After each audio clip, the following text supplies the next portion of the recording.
एक गांव में राम प्रसाद नाम का एक गरीब आदमी अपनी पत्नी चंदा के साथ रहा करता था।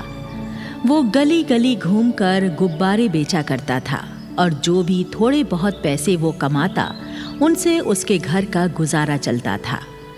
राम प्रसाद गणेश जी की भक्ति करता था। वो गणेश जी को इतना ज्यादा चाहता था कि गुब्बारे बेचते समय भी गणेश जी को ही याद करता था। गुब्बारे ले लो गुब्बारे, गुब्बारे ले लो गुब्बारे। जय गणेश जय गणेश जय गणेश देवा, माता जाकी पार्वती पिता महादेवा। गुब्बारे ले लो गुब्बारे। लेकिन पिछले कुछ दिनों से राम प्रसाद का काम बहुत ही मंदा चल रहा था। उसके बहुत कम गुब्बारे बिक पा रहे थे, जिसके कारण दोनों पति पत्नी की भूखों मरने की नौबत आ रही थी।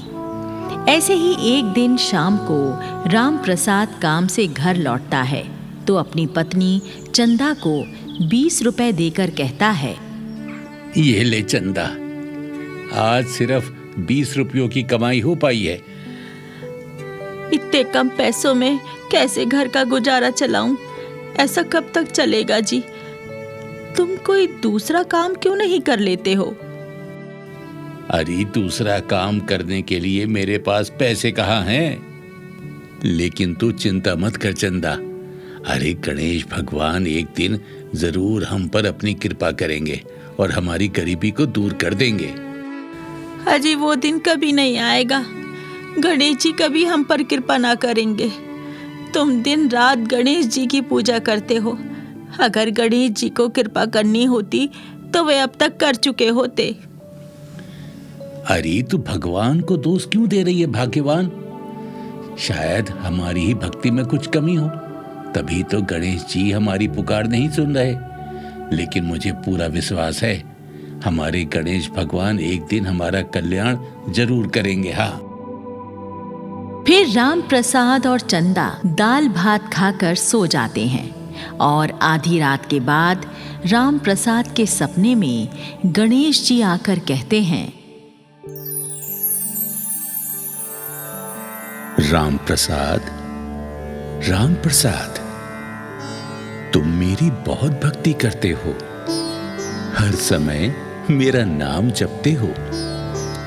मैं तुमसे बहुत प्रसन्न हूं, इसलिए मैं 10 दिनों के लिए तुम्हारे घर में मेहमान बनकर आना चाहता हूं। इस गणेश चतुर्थी पर तुम मेरी प्रतिमा को अपने घर में स्थापित कर देना और 10वें दिन प्रतिमा को विसर्जित कर देना।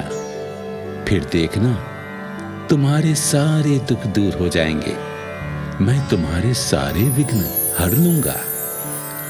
अगले दिन सुबह को उठकर राम प्रसाद सपने वाली बात चंदा को बताता है तो चंदा नाराज होकर कहती है, अजी तुम पागल हो गए हो क्या, जो सपने की बात पर विश्वास कर रहे हो? हमारे घर में तो वैसे भी खाने के लाले पड़े हुए हैं। मूर्ति स्थापन में कहां से खर्चा करेंगे हम? देख चंदा, मैं अपने गजानन की आज्ञा को नहीं टाल सकता। मैं कैसे भी करके गणपति जी की इस आज्ञा का पालन जरूर करूंगा। हाँ।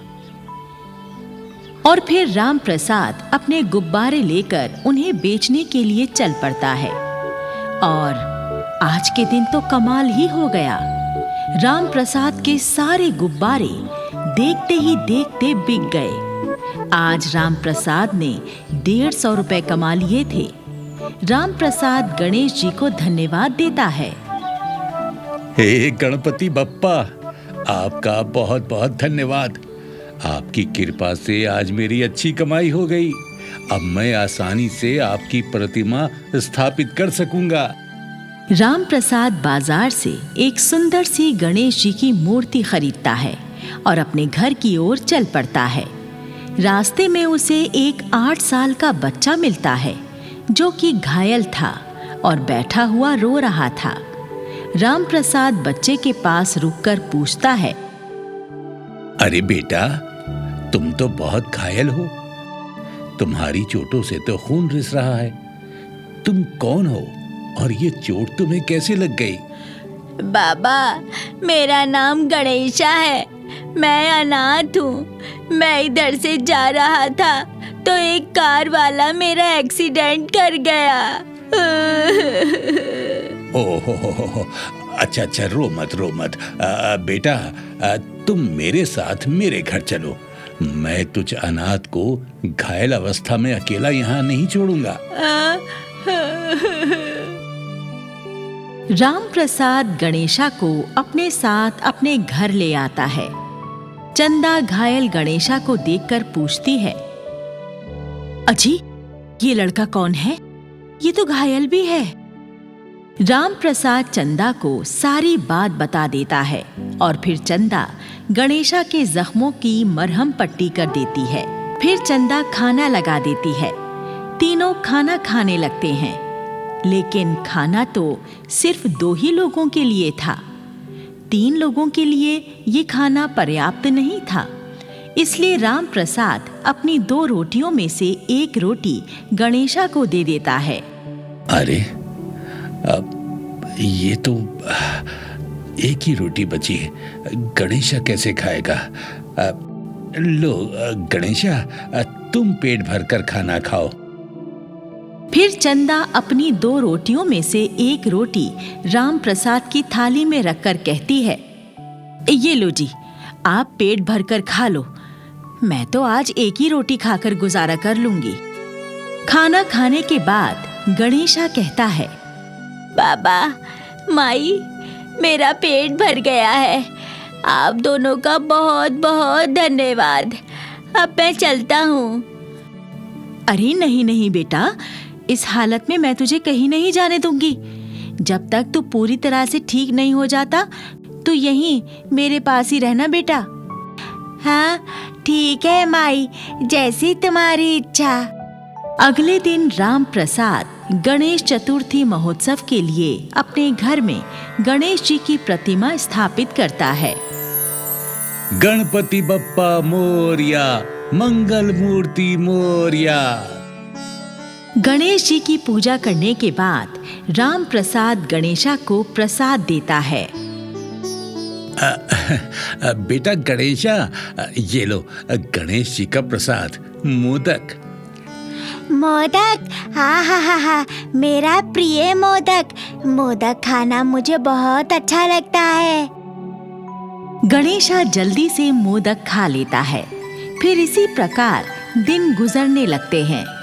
राम प्रसाद गणेश जी की पूजा करके गुब्बारे बेचने चला जाता और शाम तक सारे गुब्बारे बेच आता। जब से उसने गणेश प्रतिमा घर में स्थापित की थी, उसका काम भी ठीक से चलने लगा था। चंदा की अपनी कोई औलाद तो थी नहीं, इसलिए चंदा को भी गणेशा से काफी लगाव हो गया था। वो भी अब गणेशा का खूब ख्याल रखने लगी थी। गणेशा, मैंने तुम्हारे लिए हलवा बनाया है। लो, आओ हलवा खा लो। माई, तुम बहुत ममता भरी हो, तभी तो मुझ अनाथ का अपने सगे बेटे से भी ज्यादा ख्याल रखती हो। अरे गणेशा, तू मेरा बेटा ही तो है। इस प्रकार से 9 दिन गुजरते हैं और 10वां दिन आ जाता है। अब गणेशा की चोटें भी पूरी तरह ठीक हो चुकी थीं। गणेशा राम प्रसाद से कहता है, बाबा, अब मैं पूरी तरह से ठीक हो गया हूँ। अब मैं जाना चाहता हूँ। बेटा गणेशा, मैं तुझे जाने से नहीं रोक सकता, किंतु 10 दिनों तक गणेश जी की पूजा में तू हमारे साथ रहा, इसलिए गणपति विसर्जन हो जाने के बाद चले जाना।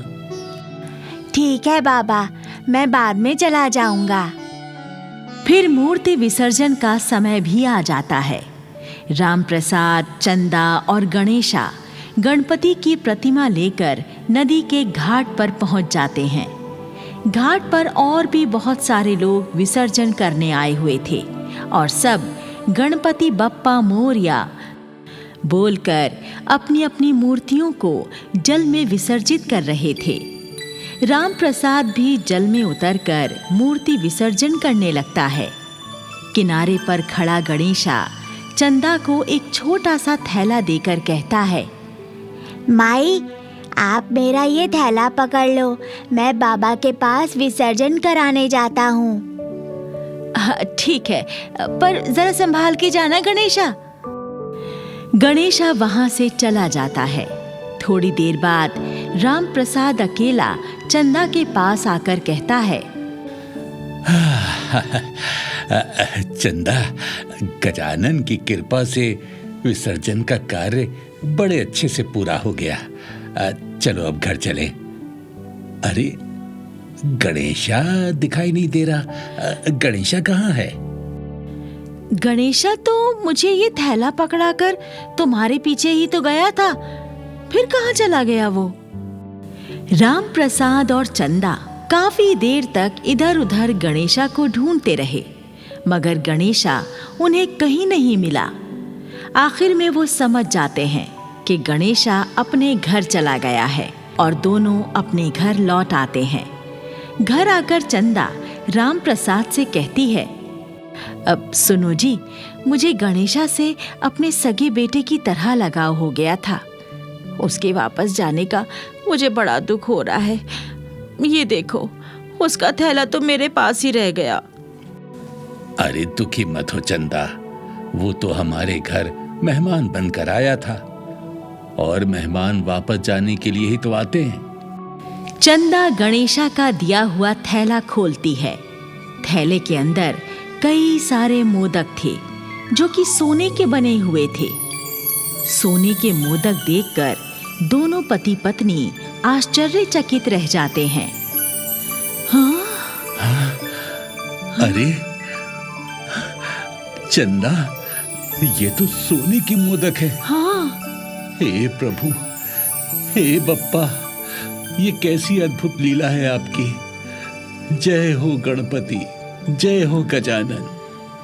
तभी वहां पर गणेश जी प्रकट हो जाते हैं और कहते हैं, राम प्रसाद, मैं पूरे 10 दिनों तक तुम्हारे घर में मेहमान बनकर रहा। तुम दोनों ने मेरी बड़ी सेवा की, मेरा ध्यान रखा।